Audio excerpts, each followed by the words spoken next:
வணக்கம் ஃப்ரெண்ட்ஸ், நீங்கள் பார்த்துட்டு இருக்கிறத ஹரிஷ் வாய்ஸ். ஸோ இன்றைக்கான வீடியோவில் நாம் என்ன பார்க்க போகிறோம்னா பிளாக் க்ளோவர் சீசன் 2 எபிசோட் 69 த பிரையர்ஸ் மெய்டன் மெலங்கோலி.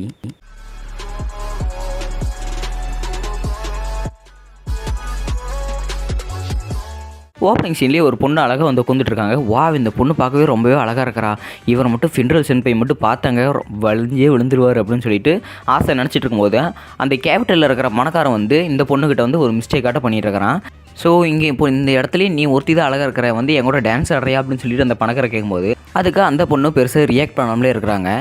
இந்தாம்மா உங்கள்கிட்ட தான் பேசிகிட்டு இருக்கிற, என்ன நீ பேசவே மாட்டையா? நான் இவ்வளோ பெரிய பணக்கார பேசிகிட்டு இருக்கிற, என்ன நீ கொழுப்பாக உட்காந்துட்டு இருக்கிற அப்படின்னு சொல்லிட்டு பார்த்தீங்கன்னா அந்த பணக்கார இருந்துக்கிட்டு அதாவது அந்த பொண்ணை பார்த்தீங்கன்னா கையை பிடிச்சிட்டு இழுக்க போகிறான். அந்த பொண்ணுக்கு கோவம் வந்து தன்னோட வாலில் இருந்து பார்த்தீங்கன்னா ஒயின் விப்பாட்டு வருது. ஆஸ்தா அதை பார்த்துட்டு ரொம்பவே பயந்துட்டாப்ல. சார் இங்கே பாருங்கள் இது எப்படி இருக்குது அப்படின்னு சொல்லிட்டு இருக்கும்போது நீங்கள் எங்கே இங்கே அப்படின்னு சொல்லிட்டு ஆஸ்தா ஆச்சரியமாக பார்த்துட்டு இருக்காங்க. ஏன்னா இவர் வந்து ப்ளூ ரோசஸ் கேப்டன் சார்லெட்டு. ஸோ ஆம்பளைங்கன்னா என்ன வேணால் பண்ணுவீங்களாடா, பணம் இருந்து என்ன வேணால் பண்ணீங்க ஈனப்பிறவி அப்படின்னு சொல்லிட்டு பார்த்தீங்கன்னா சார்லெட் வந்து அந்த ஆம்பளைங்களை வந்து திட்டிகிட்டு இருக்கிறாங்க. உங்கள் இஷ்டத்துக்கெல்லாம் பண்ணுறதுக்கெல்லாம் இங்கே ராயல் கேப்டனில் இடமே இல்லை, ஒழுங்காக இங்கேருந்து போயிருங்க அப்படின்னு சொல்லிட்டு போயிட்டுருக்குறாங்க. நோயில் காணோ அப்புறம் கியோட்டோ 3 பேருமே ஆஸ்தாவை காணோம் அப்படின்னு சொல்லி தேடி இருக்கிறாங்க. அவள் எங்கே போனான்னு தெரியல, பறந்து போனால் அப்புறம் கண்ணுக்கு தெரியும் போயிட்டு அப்படின்னு சொல்லியிருக்கிறாங்க. அங்கே என்ன ஏதோ கூட்டமாக இருக்குன்னு சொல்லிட்டு இருக்கும்போதே அக்கா நீங்கள் ரொம்ப சூப்பராக பண்ணீங்கக்கா அப்படின்னு சொல்லிட்டு சார்லட்டோட தங்கச்சி சோல் வந்து சொல்லிட்டு இருக்கிறாங்க. ஒரு நிமிஷம் நான் அவங்க கூட கொஞ்சம் பேசணும் அப்படின்னு சொல்லிட்டு போயிட்டே இருக்கிறாங்க. திடீர்னு ஆசை தடுக்கி சோலோட கிளீவேஜில் போய் எப்படி தடுக்கி விழுந்துட்டாங்க. அதே சமயத்தில் கஹனோவும் நோயிலும் வந்துட்டாங்க.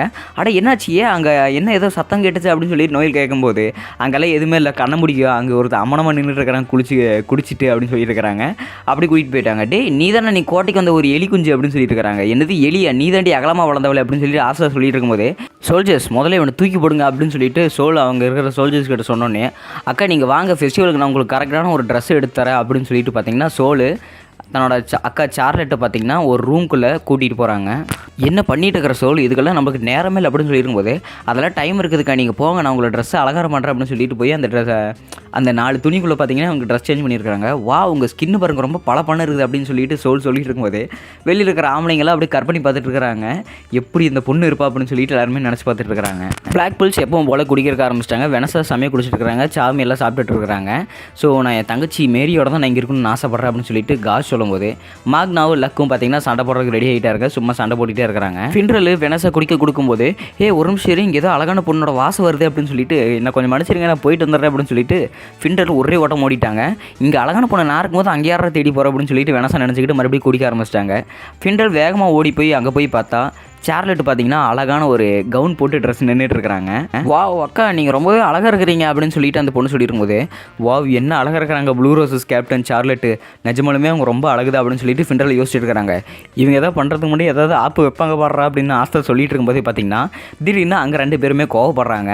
என்னை பார்க்கணுன்னா பொண்ணுங்களே அனுமதி வாங்கணும், ஆம்பளைங்க நீங்கள் யாரா என்னை பார்க்க அப்படின்னு சொல்லிட்டு சார்லெட்டும் பார்த்தீங்கன்னா கோவப்படும் போது அவங்களோட தங்கச்சி சோல் பார்த்தீங்கன்னா எங்கள் அக்காவை பார்க்குறக்கு ப்ளூ ரோஸில் இருக்கிறவங்க மட்டும்தான் அனுமதி, நீங்களாம் பார்த்தீங்கன்னா உங்களுக்கு கொன்னே போட்டுருண்டா அப்படின்னு சொல்லிட்டு 2 பேருமே கையும் முறுக்கிட்டு சண்டைக்கு வராங்க. அதே சமயத்தில் டடக்குன்னு ஒரு கட்டை செரு போட்டுக்கிட்டு கேப்டன் யாமி தான் வந்துட்டு இருக்காப்புல. இங்கே பார்த்தீங்கன்னா இங்கே என்னடா பண்ணிட்டு இருக்கிற அப்படின்னு சொல்லிட்டு இருக்கும்போது கேப்டன் யாமி இங்கே பாருங்க யார் இருக்காங்க அப்படின்னு சொல்லிட்டு ஆசை சொல்கிறான்.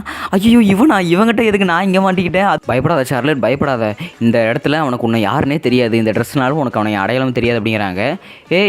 நீல ரோஸ்கரி நீ இங்கே என்ன பண்ணிட்டு இருக்கிற அப்படின்னு சொல்லிட்டு கேப்டன் யாமி பார்த்தீங்கன்னா கிண்டல் பண்ணுறாங்க. ஐயோ எனக்கு கண்டுபிடிச்சிட்டான் அப்படின்னு சொல்லிட்டு சார்லெட் பார்த்தீங்கன்னா அலறாப்ல.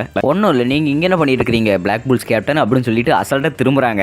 என்னடா நீ கோவணம் கட்டியிருக்கிற அப்படின்னு சொல்லிட்டு கேப்டன் யாமியோட கோவணத்தை பார்த்துட்டு இவங்க ஒரு மாதிரி ஆகுறாங்க. நீ எல்லாம் எங்கள் ப்ளூ ரோசஸ் கேப்டனை பார்க்குறதே உங்களுக்கெல்லாம் தகுதி இல்லைடா, எதுக்கடா பார்த்துட்டு இருக்கிற, அதுவும் நீ ஒரு மோசமான கேப்டனு, நீ எதுக்கு எங்கள் கேப்டனை பார்த்துட்டு இருக்கிற அப்படின்னு சொல்லிட்டு பார்த்தீங்கன்னா சோல் சண்டைக்கு வராங்க. இப்போ நான் உங்கள் கேப்டன் என்னமா பண்ணேன், எப்படி கோவப்படுற அப்படின்னு சொல்லிட்டு கேப்டன் யாமி சொல்லிட்டு இருக்கும்போது கேப்டன் யாமி வாங்க நம்ம சேர்ந்து குடிக்கலாம் அப்படின்னு சொல்லிட்டு பார்த்தீங்கன்னா வெனசா கூப்பிட்றாங்க. வெனசா சார்லெட் 2 பேரும் நேருக்கு நேர் பார்க்குறாங்க. ஸோ நேருக்கு நேர் பார்த்தோன்னே இவங்க 2 பேர்த்துக்குள்ள ஒரு பொறாம போட்டியாட்டு வருது. ஏன்னா எந்த ஒரு பொண்ணுமே தாந்தா அழகுன்னு சொல்லிட்டு எல்லாம் நினச்சிருப்பாங்கல்ல. ஸோ அந்த ஒரு போட்டி பார்த்தீங்கன்னா இவங்க 2 பேர்த்துக்குள்ள வருது. இவன் நம்ம கேப்டன் யாமியோட என்ன பண்ணிட்டு இருக்கிறா அப்படின்னு சொல்லிட்டு வெனசாவுக்கு ஒரு சந்தேகம். சந்தேகம். எங்கள் கேப்டன் யாமிக்கிட்ட என்ன தப்பு ஏதோ பண்ணிகிட்டு இருக்கிற, உன்னை நான் சும்மா விட மாட்டேன் அப்படின்னு சொல்லிட்டு ப்ளூ ரோசஸ் கேப்டனுக்கே சண்டை போடுறாங்க வெனஸா. ஸோ நீ என் கூட போட்டு ஜெயிச்சின்னா நான் கேப்டன் யாமி நான் உங்கள்கிட்ட விட்டுறேன் அப்படின்னு சொல்லிட்டு வெனஸா குடிபோதில் உலகிட்டு இருக்கிறாங்க. எனக்கு இதுக்கெல்லாம் நேரமே இல்லை, அங்கே ப்ரைஸ் கொடுக்குறக்கு அவார்டு நேரம் ஆயிடுச்சு, அதனால் நான் கிளம்பி ஆகணும் அப்படின்னு சொல்லிட்டு இருக்கும்போதே பார்த்திங்கன்னா சோடு இருந்துக்கிட்டு எங்கள் அக்கா எதுக்குமே அசராத ஆள், நாங்கள் நின்று சண்டை போடுவோம் அப்படின்னு சொல்லிட்டு பந்தயத்துக்கு ரெடி ஆகிட்டாங்க. அப்படி போடுங்க வெனஸா, நான் எப்பவுமே உங்கள் பக்கம் தான் அப்படின்னு சொல்லிட்டு ஆஸ்தா கை தூக்க இங்கே பார்த்திங்கன்னா 2 பேருக்கு போட்டி ஸ்டார்ட் ஆயிடுச்சு. ஸோ ஃபஸ்ட்டு போட்டி என்னென்னு பார்த்தீங்கன்னா ஃபேன்சி ட்ரெஸ் காம்படிஷன். நீ என்கிட்ட போட்டியில் ஜெயிக்க முடியும் அப்படின்னு சொல்லியிருக்கும்போது நீ ஒரு கேப்டன் கிட்ட பேசியிருக்குன்னு கொஞ்சம் மனசாக நினச்சிக்க அப்படின்னு சொல்லிட்டு இருக்காங்க. ஃபிட்டரில் பார்த்தீங்கன்னா நடுவில் வந்துட்டு லேடிஸ் சண்டை போடாதீங்க, ஃபஸ்ட் நீங்கள் சொன்ன மாதிரி எப்பயுமே ஃபேன்சி ட்ரெஸ் காம்படிஷன் வச்சுக்கலாம் அப்படின்னு சொல்லியிருக்காங்க. அந்த நேரம் பார்த்து கரெக்டாக கோல்டனில் இருக்கிற 3 பேர், அதாவது யூனோ, கிளாஸ், அப்புறம் விமோசா 3 பேருமே பார்த்து இங்கே வந்துட்டு இருக்கிறாங்க. அங்கே என்ன இது கூட்டமாக இருக்குது அப்படின்னு சொல்லிட்டு இருக்கும்போதே அங்கெல்லாம் ஒரு கூட்டமும் இல்லை, அப்படி இருந்தாலும் ஆஸ்தா அங்கே ஏதாவது பார்த்துக்கோ அப்படிங்கிறாங்க. அதுக்குன்னே எல்லாம் பிளாக் புல்ஸ் டீம் இருக்குதுல்ல, அதெல்லாம் அவங்க பார்த்துக்குவாங்க வாங்க அப்படின்னு சொல்லிட்டு அவங்க பார்த்திங்கன்னா இவங்க 3 பேருமே கிளம்பி போயிட்டாங்க. ஸோ போட்டி பார்த்திங்கன்னா ஸ்டார்ட் ஆயிடுச்சு. பொதுமக்களை நீ இவ்வளோ நாளாக காத்துக்கிட்டு இருந்த பார்த்திங்கன்னா இப்போ அழகான ஒரு பொண்ணு நம்ம captain blue roses captain Charlotte வெளியே வராங்க அப்படின்னு சொல்லிட்டு இருக்கும்போது அவங்க பார்த்திங்கன்னா ஒரு விச்சு ஸ்டைலில் வந்திருக்காங்க. அக்கா நீங்கள் ரொம்பவே அழகாக இருக்கிறீங்க அப்படின்னு சொல்லும்போது நான் அழகுன்னு எனக்கு எப்போவோ தெரியும் அப்படின்னு சொல்லிட்டு தான் மனசுக்குள்ள நினச்சிக்கிட்டு கேப்டன் யாமியே அங்கே நின்று பார்த்துருக்காங்க. ஐயோ இவ எதுக்கு அங்கே நின்று பார்த்துருக்குறான், இவன் அங்கே நின்று பார்க்கும்போது எனக்கு ஒரு எம்பாரசிங்காக இருக்குது, அவன் பார்க்கும்போது எனக்கு ஒரு வெக்கமாக வருது அப்படின்னு சொல்லிட்டு இருக்கிறாங்க. ஸோ அடுத்த அழகி பிளாக் போர்ட்ஸ்லேருந்து மிஸ் வெனஸா அப்படின்னு சொல்லிட்டு இருக்கிறாங்க.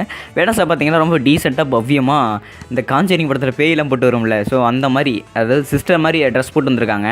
ஸோ உங்களில் யாருக்கு எதை பிடிக்குது அப்படின்னு சொல்லுங்கள், உங்களோட மேஜிக் பவர் வச்சு இந்த ஹார்ட்டை ஃபில் பண்ணுங்கள், யாருக்கு ஓட்டிங் அதிகமாக விழுதுன்னு பார்க்கலாம் அப்படின்னு சொல்லிட்டு இருக்கும்போது ஊர் மக்கள் எல்லாருமே சேர்ந்து 2 பேருக்குமே சமமாக ஓட்டி போட்டிருக்காங்க. இந்த ஓட்டிங் சமமாக முடிஞ்சிருச்சு அப்படின்னா இன்னொரு காம்படிஷன் நம்ம வைப்போமா அப்படின்னு சொல்லிட்டு இருக்கும்போது வைக்கலாம் அப்படின்னு சொல்லிட்டு இருக்கிறாங்க. நான் அதுக்கு தயாராக இருக்கிறேன் அப்படின்னு சொல்லிட்டு இருக்கும்போது யாமி இங்கே இருக்கும்போது என்னென்னமோ பண்ணிட்டு இருக்காங்களே அப்படின்னு சொல்லிட்டு சார்லட் நினச்சிட்டு இருக்கிறாங்க. சரி இப்போ போட்டி ஆரம்பிக்கலாமா அப்படின்னு சொல்லிட்டு ஃபிண்டரில் ஆரம்பிக்கும் போதே பார்த்தீங்கன்னா ஃபிண்டரலுக்கு ஒரு அடி.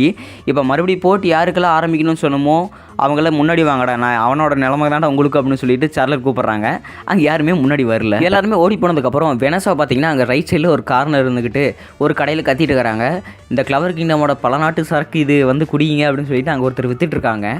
நான் உங்ககிட்ட சேலஞ்ச் பண்ணுறேன், வா வந்து நம்ம ஒன்றா சேர்ந்து குடிப்போம், யார் அதிகமாக குடிக்கிறாங்களோ அவங்க தான் ஜெயிச்சுவங்க அப்படின்னு சொல்லிட்டு இருக்காங்க. எனக்கு குடிக்கிறதெல்லாம் பழக்கமே இல்லை, என்னை விட்டுரு அப்படின்னு சொல்லிட்டு சார்லட்டே விலகி போகும்போது எங்கள் அக்கா என்ன நினச்சிருக்கிறேன், அக்கா நீங்கள் வாங்க நான் எல்லாமே ரெடி பண்ணி வச்சிட்டேன் அப்படின்னு சொல்லிட்டு வழுக்க டைமாக போட்டி இழுத்து விட்டாங்க. போட்டி ஸ்டார்ட் ஆயிடுச்சு, நீ வெனஸா நீங்கள் தான் ஜெயிப்பீங்க பாருங்கள் அப்படின்னு ஆசா சொல்லவும் இங்கே பாருங்கள் எப்படியோ எங்கள் அக்கா தான் ஜெயிக்க போகிறாங்க அப்படின்னு சொல்லுவோம். இவ சரியான பரம குடியேறிய இருக்குது, எப்பவுமே குடிக்கிறனே இருக்கிறா அப்படின்னு சொல்லியிருக்கும்போது ஒரு பெக்குக்கே வெனஸா கமுந்துட்டாங்க. அடுத்த பெக்குக்கு பார்த்தீங்கன்னா இவங்க போதையில் திண்டாடி இருக்கிறாங்க. ஐயோ வெனஸா என்ன படுத்துட்டீங்க, அக்கா உங்களுக்கு ஒன்றும் ஆகாது, நீங்களே எந்திரிங்க அப்படின்னு சொல்லிட்டு இருக்கும்போதே பார்த்தீங்கன்னா எனக்கு அவன் முன்னாடி இதெல்லாம் பண்ணுறதுக்கு ஒரு மாதிரியாக இருக்குது அப்படின்னு சொல்லிட்டு சார்லட் பார்த்தீங்கன்னா நினச்சிக்கிட்டு ஒரு ஃப்ளாஷ்பேக்கிட்ட போகிறாங்க. ஸோ இவங்க சின்ன வயசு இருக்கும்போது பார்த்தீங்கன்னா ஒரு சூனியக்காரி சார்லட், அதாவது இவங்க வம்சவழிக்கு ஒரு சாபாத்தை கொடுத்துருப்பாங்க.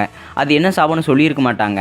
இங்கே பார்த்தீங்கன்னா அம்மா அப்பா நான் கண்டிப்பாக ஸ்ட்ராங்காக ஆவேன், நான் பாருங்கள் நான் கண்டிப்பாக மேஜிக் நீட்டில் சேருவேன் அப்படின்னு சொல்லிட்டு பார்த்தீங்கன்னா ரொம்பவே ஸ்ட்ராங்காக இருக்கிறாங்க. ஸோ மேஜிக் நீட் ஆனதுக்கப்புறம் நிறைய ஆம்பளைங்க பார்த்தீங்கன்னா சார்லட்டை கல்யாணம் பண்ணிங்கன்னு சொல்லிட்டு எல்லாமே நிற்கிறாங்க. இங்கே பார்த்தீங்கன்னா அவங்க அட்டாக் பண்ணுறாங்க. அவங்க ப்ரொப்போஸ் பண்ண வந்தவங்களை நான் உங்களை அட்டாக் பண்ண வந்தேன்னா என்னை எதிர்த்து நீங்கள் அடிக்கணும், அப்போ தான் நான் வந்து உங்களை கல்யாணம் பண்ணிக்க முடியும் அப்படின்னு சொல்லிட்டு பார்த்தீங்கன்னா இவங்க மனசுக்குள்ளே நினச்சிக்கிட்டு 2 பேர்த்தையும் அடிக்கிறாங்க. ஐயோ எங்களை விட்டுருங்க அப்படின்னு சொல்லிட்டு 2 பேரும் ஓடி போயிட்டாங்க. ஆம்பளைங்க எல்லாருமே இப்படித்தானே இருப்பீங்க அப்படின்னு சொல்லிட்டு நினச்சிட்டு இருக்கும்போது ஒரு நாள் அவங்களோட கேஸ், அதாவது இந்த சாபம் பார்த்திங்கன்னா ரொம்பவே ஓவராகி பார்த்திங்கன்னா அங்கே இருக்கிற கோட்டை ஃபுல்லாகவே இவங்க பார்த்திங்கன்னா ஒரு ஒயின் விப்பால் கவர் ஆகிருக்குது. அவ்வளோதான் என் கதை முடிஞ்சுது, என்னை காப்பாற்றுறதுக்கு இனிமேல் எவனும் வரமாட்டான், எந்த ஆம்பளைங்க இல்லை அப்படின்னு சொல்லிட்டு இருக்கும்போதே பார்த்திங்கன்னா அந்த இடத்துல அந்த கொடி எல்லாத்தையும் கிழிச்சிக்கிட்டு ஒருத்தர் வர்றாரு. அவர் தான் கேப்டன் யாமி சுகிஹீரோ. அட ப்ளூ ரோசஸ் கேப்டன் நீங்கள் இங்கே என்ன பண்ணிகிட்டு இருக்கிறீங்க அப்படின்னு சொல்லிட்டு இருக்கும்போதே பார்த்தீங்கன்னா கேப்டன் யாமி நீ இப்படி இங்கே வந்தான், இவன் முன்னாடி நான் இப்படி கிடக்கிறனே எனக்கு ரொம்பவே ஒரு மாதிரியாக இருக்குது அப்படின்னு சொல்லிட்டு இருக்கும்போதே பார்த்தீங்கன்னா எப்போயுமே ஒருத்தர் நம்பியாக இருக்காதீங்க கேப்டன், இப்போ நான் வந்து உங்களை காப்பாற்றுறதுனால எதோ ஆச்சு அப்படின்னு சொல்லிட்டு கேப்டன் யாமி சொல்லியிருக்கும்போதே அந்த டைம்னு பார்த்து கரெக்டாக அந்த ஒயின் விப்பை எல்லாமே பார்த்தீங்கன்னா அப்படியே கண்ணுக்கு தெரியாமல் மறைஞ்சு போகுது. நல்ல வேலை எல்லாமே மறைஞ்சு போச்சு அப்படின்னு கேப்டன் யாமி சொல்லியிருக்காங்க. ஸோ இவங்களோட கேர்ஸ் பார்த்திங்கன்னா எப்போ இவங்களுக்கு ஏற்ற மாதிரி இவங்களை மீறி ஒரு ஆம்பளை வரணும் அப்போ தான் இவங்களோட கேர்ஸ் வந்து உடைக்கப்படும் அப்படின்னு சொல்லியிருக்காங்க. ஸோ கேப்டன் யாமி இவங்க கேர்ஸை வந்து உடைச்சிருக்காங்க. ஸோ அன்னையிலேருந்து கேப்டன் யாமிக்கு இவங்களை பார்த்தாலும் ஒரு மாதிரியாக இருக்குது. ஃப்ளாஷ்பேக் முடிஞ்சதுக்கப்புறம் சார்லட் குடிச்சிருந்த இந்த கிளாஸை பிடிங்கி இவங்க குடிக்கிறாங்க. பரவாயில்ல குடிக்கிற நல்லா தான் இருக்குது அப்படின்னு சொல்லியிருக்காங்க. அவன் இன்டெரக்டாக இப்போ கிஸ் பண்ணானா அப்படின்னு சொல்லிட்டு மயக்க மட்டும் கீழே விழுந்துட்டாங்க. ஸோ பொதுமக்கள் எல்லாருமே கோட்டை நோக்கி போயிட்டு இருக்கிறாங்க. ஸோ அவார்டு கொடுக்க டைம் ஆயிடுச்சு வாங்க போகலாம் அப்படின்னு சொல்லிட்டு எல்லாருமே கத்திட்டு போகிறாங்க. ஐயோ லேட் ஆயிடுச்சு அப்படின்னு சொல்லி கேப்டன் யாமி சொல்கிறாப்புல அதோட இந்த எபிசோடு முடிக்கப்படுது. ஸோ இந்த Black Clover சீரிஸ் உங்களுக்கு பிடிச்சிருந்துச்சுன்னா உங்கள் ஃப்ரெண்ட்ஸுக்கெல்லாமே மறக்காமல் ஷேர் பண்ணிடுங்க. ஸோ உங்களை புது எபிசோடில் சந்திக்கிறேன். Until then, bye from Harish Voice.